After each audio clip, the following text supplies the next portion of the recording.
ഞങ്ങളവിടെ അടുത്തുള്ള താത്ത ഉമ്മാക്കൊരു പകുതി ചക്ക കൊടുത്തിട്ടുണ്ടായിരുന്നു. എനിക്കാണെങ്കിൽ ചക്ക പൊരിച്ചത് കഴിക്കാൻ തോന്നുന്നുണ്ടായിരുന്നു. ഉമ്മാനോട് പറഞ്ഞപ്പോൾ ഉമ്മ പറഞ്ഞു ഈ ചക്ക പൊരിക്കാൻ പറ്റൂല, കാരണം ഇതൊന്നും കൂടെ മൂത്തിട്ടുണ്ട് എന്നാണ് പറഞ്ഞത്. അപ്പം ഞാൻ പറഞ്ഞത് ഇങ്ങനെയെങ്കിലും ഞാൻ സെറ്റാക്കിക്കൊണ്ട് ആ രീതിയിലേക്ക് മുറിച്ച് തരാൻ പറഞ്ഞു. കാരണം എനിക്ക് ചക്ക കറക്റ്റായിട്ട് മുറിക്കാൻ അറിയില്ല. അപ്പോൾ അതൊക്കെ ശരിയാക്കി തന്നത് ഉമ്മയായിരുന്നു കേട്ടോ. ചക്കനെ പറ്റിയിട്ട് ABCD അറിയാത്ത ഞാൻ ഇങ്ങനെ ഇട്ടിട്ടൊന്ന് ജസ്റ്റ് പൊരിച്ച് നോക്കി, പക്ഷെ അത് സെറ്റായിട്ടുണ്ടായിരുന്നില്ല. പിന്നെ എനിക്ക് മനസ്സിലായി ഉമ്മ പറഞ്ഞത് കറക്റ്റാന്ന്. അങ്ങനെ ഉമ്മ അതൊക്കെ സെറ്റാക്കി തരായിരുന്നു കേട്ടോ. എനിക്ക് ഞാനിതിമ്മ പണിയെടുത്തിട്ടുണ്ടെങ്കിൽ ഇരട്ടിപ്പണിയാവും. അതുകൊണ്ട് ഞാൻ ആ ഭാഗത്തൊക്കെ പിന്നെ പോയിട്ടില്ല. അത് ഒക്കെ ഉമ്മയായിരുന്നു സെറ്റാക്കി തന്നിട്ടുണ്ടായിരുന്നു. ആദ്യം തന്നെ പറയാം, ഈ റെസിപ്പി എൻ്റെ മാത്രമാണ്. കാരണം ഇത് വേറെ ആരും അങ്ങനെ ഉണ്ടാക്കുമെന്നൊക്കെ അറിയില്ല. ഞാനൊരു തട്ടിക്കൂട്ട് രീതിയിൽ എനിക്ക് ആഗ്രഹം തോന്നിയപ്പോൾ ഞാൻ ഉണ്ടാക്കുന്നതാണ്. ഫസ്റ്റ് തന്നെ ഞാൻ കടലമാവ് എടുത്തിട്ടുണ്ടായിരുന്നത്.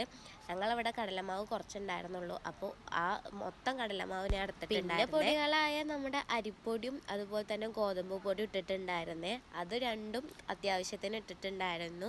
എന്നിട്ട് കുറച്ച് ഉപ്പും മുളകും പൊടി ഇട്ടിട്ട് വെള്ളം ഒഴിച്ചിട്ട് മിക്സ് ചെയ്യായിരുന്നു കേട്ടോ ചെയ്തിട്ടുണ്ടായിരുന്നു. ഞാൻ ഈ മാവ് തേയൂലാച്ചിട്ട് ഇതിൽ കുറച്ചും കൂടി വെള്ളം ഒഴിച്ചിട്ടുണ്ടായിരുന്നേ. അതുകൊണ്ട് ഇത്ര തിക്കായിട്ടുണ്ടായിരുന്നില്ല പിന്നെ. പക്ഷെ അതെന്തായാലും നന്നായിട്ടാ, കാരണം ഞാൻ ഉദ്ദേശിച്ച സാധനം എനിക്ക് അതേമാതിരി കിട്ടാൻ കാരണം ഇതിൽ വെള്ളം കൂടിയത് കൊണ്ട് തന്നെ ആയിരിക്കും. അങ്ങനെ അതൊക്കെ സെറ്റായതിന് ശേഷം പിന്നെ ഞാൻ ചട്ടി അടുപ്പത്ത് വെച്ചിട്ട് കുറച്ച് ഓയിൽ ഒഴിച്ചിട്ടുണ്ടായിരുന്നേ. കുറച്ചല്ല, കുറച്ചധികം ഒഴിച്ചിട്ടുണ്ടായിരുന്നു. കാരണം നമുക്ക് അത്യാവശ്യത്തിന് ഓയിൽ വേണം ഇത് പൊരിച്ചെടുക്കാൻ വേണ്ടി. അങ്ങനെ ഒരുവിധം എണ്ണ ചൂടായി വന്നപ്പോൾ ഞാൻ ഒക്കെ സെറ്റാക്കി വെച്ചിട്ടുണ്ടായിരുന്നു. അതിൽ നിന്ന് ഓരോന്നും എടുത്തിട്ട് എണ്ണയിലിടായിരുന്നു കേട്ടോ ചെയ്തിട്ടുണ്ടായിരുന്നത്. ഇതിടുമ്പോൾ പ്രത്യേകിച്ച് ശ്രദ്ധിക്കണം, ഒന്നെങ്കിൽ പൊട്ടിത്തെറിക്കാൻ ചാൻസ് ഉണ്ട്. കാരണം എനിക്ക് പണി കിട്ടിയിട്ടുണ്ട്. അങ്ങനെ നമ്മൾ കുറച്ച് വിട്ടിട്ട് വേണം അത് ഇടാൻ വേണ്ടിയിട്ട്, ഇല്ലെങ്കിൽ പെട്ടെന്ന് പൊട്ടിത്തെറിക്കും. അപ്പോൾ നമ്മൾ ശ്രദ്ധിക്കണം. വെള്ളം കൂടിയത് കൊണ്ട് തന്നെ ചക്കമേൽ അത്യാവശ്യത്തിനൊന്നും പിടിച്ചിട്ടുണ്ടായിരുന്നില്ല കേട്ടോ മസാല. എന്നാലും പിടിച്ച രീതിയിൽ ഞാൻ ചട്ടിക്കിടായിരുന്നു കേട്ടോ ചെയ്തിട്ടുണ്ട്. പണ്ട് മുതലേ ചേരാത്ത മസാലകളൊക്കെ ചേർത്തിട്ട് ഓരോന്ന് ഉണ്ടാക്കുന്നത് കൊണ്ട് തന്നെ എൻ്റെ വീട്ടുകാർക്ക് അതൊരു പുത്തരിയല്ല കേട്ടോ. പക്ഷെ അവസാനം അത് ഉണ്ടാക്കി വരുമ്പോൾ സെറ്റ് ആവാറുണ്ട്. അതുകൊണ്ട് ഇന്നെ അവരൊന്നും പറയാറില്ല. ഒരു സാധനം ഉണ്ടാക്കുമ്പോൾ തന്നെ അമ്മ പറഞ്ഞിട്ടുണ്ടായിരുന്നു വെള്ളം കൂടിയോണ്ടൊക്കെ കൊളായിട്ടുണ്ട്. കാരണം ആ ചക്ക പൊരിച്ചെടുക്കുമ്പോൾ അങ്ങനെ ആയിരുന്നു കോല ഉണ്ടായിരുന്നത്.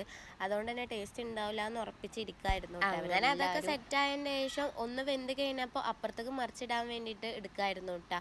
ഒന്നും ഒട്ടിപ്പിടിക്കാത്ത രീതിയിൽ കിട്ടിയിട്ടുണ്ടായിരുന്നേ. അതുകൊണ്ട് തന്നെ നല്ല സുഖമായിട്ട് മറിച്ചിടാൻ പറ്റിയിട്ടുണ്ടായിരുന്നു. ഈ ഒരു രീതിയിലായിരുന്നു കേട്ടോ കിട്ടിയിട്ടുണ്ടായിരുന്നത്. ശരിക്കും ഒരു ചക്ക വറുത്തതിൻ്റെ ഒരു ലുക്ക് ഉണ്ടായിരുന്നു കാണാൻ വേണ്ടിയിട്ട്. ഇതിന്മേൽ മസാല ഉണ്ടോയെന്ന് ചോദിച്ചിട്ടുണ്ടെങ്കിൽ ഉണ്ടെന്നും പറയാം, ഇല്ലയെന്നും പറയാം. അങ്ങനത്തെ ഒരു അവസ്ഥയിലാണ് ഇതുണ്ടായിരുന്നത്. അങ്ങനെ നമ്മുടെ ചക്ക പൊരിച്ചത് ഒരുവിധം റെഡി ആയിട്ടുണ്ടായിരുന്നു. അതൊന്നും കൂടെ വെന്തിട്ടുണ്ടെങ്കിൽ നമ്മുടെ ചക്ക പൊരിച്ചത് റെഡി ആയിട്ടുണ്ടാവുക. അതിൻ്റെ ഇടയിൽ കൂടെ ഞാൻ ഇതിൻ്റെ മുകളിൽ കുറച്ച് പോയിട്ടുണ്ടായിരുന്നു, എണ്ണയൊക്കെ ആയ പോലെ ഉണ്ടായിരുന്നു. അപ്പം ഞാൻ അതൊക്കെ വൃത്തിയാക്കാണ്. എനിക്കിങ്ങനെ പണി ചെയ്യുന്നതിൻ്റെ ഇടയിൽ ഇങ്ങനെയൊക്കെ കണ്ടിട്ടുണ്ടെങ്കിൽ വൃത്തിയാക്കും, എന്നിട്ട് കൈ പൊള്ളും. അതാണ് എൻ്റെ മെയിൻ പരിപാടി. അത് പിന്നെ സെറ്റായിട്ടുണ്ടായിരുന്നത്. ഇത് ചൂടോടെ തന്നെ തിന്നുന്നത് കേട്ടോ കൂടുതൽ ടേസ്റ്റ്. തണുത്തിട്ടുണ്ടെങ്കിൽ പിന്നെ അതിൻ്റെ ടേസ്റ്റ് പോയിട്ടുണ്ടായിരുന്നു. അപ്പോൾ നിങ്ങൾക്ക് എൻ്റെ വീഡിയോ ഇഷ്ടമാണെങ്കിൽ ലൈക്ക് ചെയ്യാനും സബ്സ്ക്രൈബ് ചെയ്യാനും മറക്കല്ലേ. അപ്പോൾ ബൈ.